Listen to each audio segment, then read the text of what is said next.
எல்லார் வீட்டிலையும் பொதுவான இடத்துல எல்லாம் கண்டிப்பா இருக்க வேண்டிய ஒண்ணு முதலுதவி பெட்டி. எதிர்பாராத விதமா ஒருத்தவங்களுக்கு காயம் ஏற்பட்டாலோ நோயோட தன்மை அதிகமானாலோ முதலுதவி ரொம்ப முக்கியம். வீட்டுல இருக்க ஒவ்வொருத்தவங்களும் சின்ன சின்ன முதலுதவிகள்லாம் கண்டிப்பா தெரிஞ்சு வச்சிருக்கணும். அது நம்மளுக்கு ஆபத்தான நேரத்துல கை கொடுக்கும். இது காலை மலர்ல இது மருத்துவ நேரம். இன்னைக்கு மருத்துவ நேரத்துல நம்மோட யாரு இணைய இருக்கிறாங்கன்னா, எலும்பு மூட்டு அறுவை சிகிச்சை நிபுணர் மருத்துவர் எம் கலைவாணன் அவர்கள்.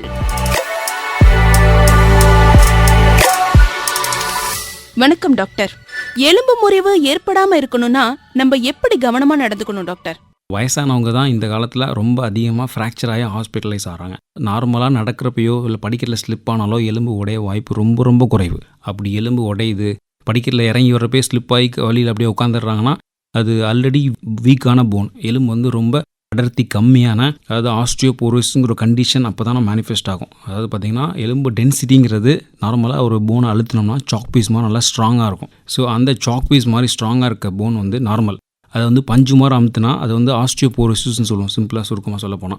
ஸோ இந்த மாதிரி காரணங்கள் எதனால் வருதுன்னா, சின்ன வயசில் சரியான ஃபிசிக்கல் ஆக்டிவிட்டி, டயட்டோ, செடன்டரி லைஃப் ஸ்டைலில் வாழ்ந்துட்டு இருந்தோம்னா இது மாதிரி எலும்பு ரொம்ப சாஃப்டாகிடும். ஒரு சில ஹார்மோனல் சேஞ்சஸ்னால பெண்களுக்கு பார்த்தீங்கன்னா மெனோபாஸ் ஸ்டேஜில் 47, 55, 53 வயசுக்கு அப்புறம் அந்த ஹார்மோன் எஸ்ட்ரோஜன் லெவல் குறையிறனால எலும்பு அந்த சாஃப்டாகிற தன்மை வந்துடுது. ஸோ இது ஆஸ்டியோபோரோசிஸ்ன்னு சொல்லுவோம். அந்த ஆஸ்டியோபோரோசிஸை நம்ம தடுக்கணும்னா சின்ன வயசில் நம்ம நல்லா உடற்பயிற்சிகள், டயட், எக்ஸசைஸ், கால்சியம் ரிச் உணவுகள், ஃபிசிக்கல் ஆக்டிவிட்டிலாம் பண்ணிருந்தோம்னா அப்போ ரொம்ப எலும்பு ஸ்ட்ராங்காக இருக்கும். ஆனால் இப்போ ஃப்ராக்சர் வராமல் தடுக்கணும்னா நம்ம ஒரு சில வழிமுறைகளை ஃபாலோ பண்ணணும். எப்போதுமே ரொம்ப அவசரமான சுச்சுவேஷனில் நம்ம வாழ்கிறோம் இந்த உலகத்தில். ஸோ அதனால் சடனாக இப்போ காலிங் பெல் அடிக்கிறாங்க, வீட்டில் பெல் அடிச்சுட்டே இருக்குன்னா வேகமாக போகிறத தடுக்கணும். ஏன்னா சம்டைம்ஸ் வீட்டில் ஸ்லிப்பரி ஃப்ளோர் இருக்கும். நம்ம நல்லா தான் எலும்பு ஸ்ட்ராங்காக இருக்கும், பட் வேகமான ஃபோர்ஸில் போகிறப்ப அந்த கால் ஸ்லிப் ஆகிறப்ப எலும்பு உள்ளே உடஞ்சிரும். ஸோ அதனால் ரொம்ப ஃபாஸ்ட்டான உலகத்தில் நம்ம அவசரமான வேலைகளை தடுக்கணும். ரெண்டாவது பார்த்திங்கன்னா வீட்டில் ஃப்ளோர் ஸ்லிப்பரியாக இருந்துச்சுன்னா அதை நம்ம ரஃப் சர்ஃபேஸாக மாற்றிக்கிறது ரொம்ப நல்லது. முக்கியமாக பார்த்திங்கன்னா பாத்ரூமில் பெரியவங்க நடு ராத்திரியில் எழுந்திரிச்சு போகிறப்ப, இல்லை ஒரு சில தூக்கத்தில் எழுந்திரிச்சு வரப்போ ஸ்லிப் ஆகி கதவில் சரியாக பிடிவானம் தெரியாமல் ஸ்லிப் ஆகி கீழே விழுந்து ஃப்ராக்சர் நிறைய பேர் வராங்க. ஸோ இதெல்லாம் தடுக்கணும்னா முக்கியமாக உள்ளுக்குள்ளே ஸ்லிப்பரி சர்ஃபேஸ் கண்டிப்பாக இருக்கக்கூடாது. நல்லா பகல் வெளிச்சம் மாதிரி உள்ளுக்குள்ளே நல்லா பிரைட் லைட் கண்டிப்பாக வேணும்.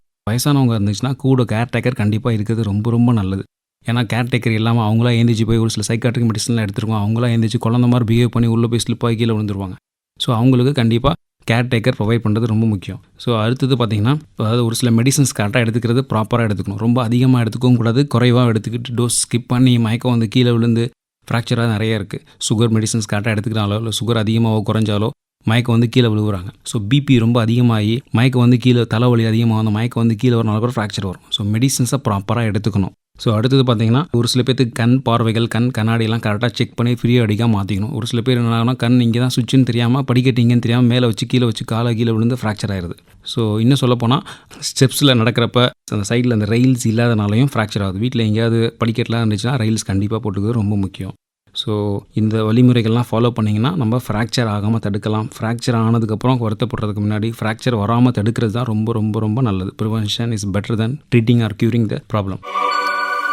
இணைந்தே இருங்கள் திருச்சிராப்பள்ளி வானொலி அலைவரிசைகளோடு.